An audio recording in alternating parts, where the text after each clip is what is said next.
ಸ್ನೇಹಿತರೆ, if your working profession 9 to 5 ಜಾಬನ್ನು ನೀವೇನಾದರೂ ಮಾಡ್ತಾ ಇದ್ರೆ ಸ್ಟಾಕ್ಸನ್ನು ರಿಸರ್ಚ್ ಮಾಡೋದಕ್ಕೆ, ಅನಾಲಿಸಿಸ್ ಮಾಡೋದಕ್ಕೆ ನಿಮ್ಗೇನಾದರೂ ಟೈಮ್ ಇಲ್ಲ ಅಂತಂದರೆ then investing into the mutual fund is one of the best option. Nowadays, mutual funds are getting more and more popular. When you invest into the mutual fund, you are getting 3 benefits. The first one is professional management. ನೀವು mutual ಫಂಡಲ್ಲಿ investment ಮಾಡಿದಾಗ ನಿಮ್ಮ ಹಣವನ್ನು ನೋಡ್ಕೊಳ್ಳೋದಕ್ಕೆ professional fund managers ಇರ್ತಾರೆ. ಇವ್ರಿಗೆ 15-20 ವರ್ಷ ಮಾರ್ಕೆಟಲ್ಲಿ experience ಇರುತ್ತೆ.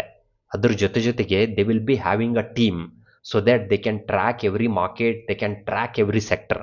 So behalf of us, they will buy and sell the stocks. Obviously, they will add value to our portfolio. Second one is rupee cost averaging.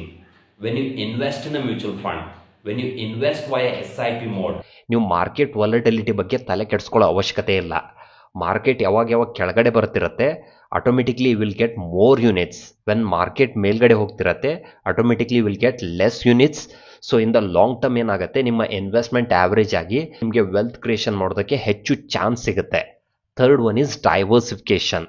ನೀವು mutual ಫಂಡಲ್ಲಿ investment ಮಾಡಿದಾಗ ನಿಮ್ಮ amount ಏನಾಗಿರುತ್ತೆ, across the industry, across the sector ಚೆನ್ನಾಗಿ diversification ಆಗಿರುತ್ತೆ. IT, ಫರ್ಮಾ, FMCG, banking, ಈ ರೀತಿ ಪ್ರತಿಯೊಂದು ಸೆಕ್ಟರ್ನಲ್ಲಿ diversification ಆಗಿರುತ್ತೆ, including large cap, mid cap and small cap. ನೀವೇನಾದರೂ ಇಂಡಿವಿಜುವಲ್ ಆಗಿ ಇನ್ವೆಸ್ಟ್ಮೆಂಟ್ ಮಾಡ್ತೀರಾ ಅಂತಂದರೆ ಈ ರೀತಿಯಾದ ಡೈವರ್ಸಿಫಿಕೇಶನ್ ನಿಮಗೆ ಮಾಡೋದಕ್ಕಾಗೋದಿಲ್ಲ. ಆ ಕಾರಣದಿಂದಾಗಿ ನೀವೇನಾದರೂ ವರ್ಕಿಂಗ್ ಪ್ರೊಫೆಷನಲ್ಸ್ ಆಗಿದ್ದರೆ, ನಿಮಗೆ ಸ್ಟಾಕ್ಸ್ಗಳನ್ನು ರಿಸರ್ಚ್ ಮಾಡೋದಕ್ಕೆ, ಅನಾಲಿಸಿಸ್ ಮಾಡೋದಕ್ಕೆ ಟೈಮ್ ಇಲ್ಲ ಅಂತಂದರೆ then investing into the mutual fund is one of the best option.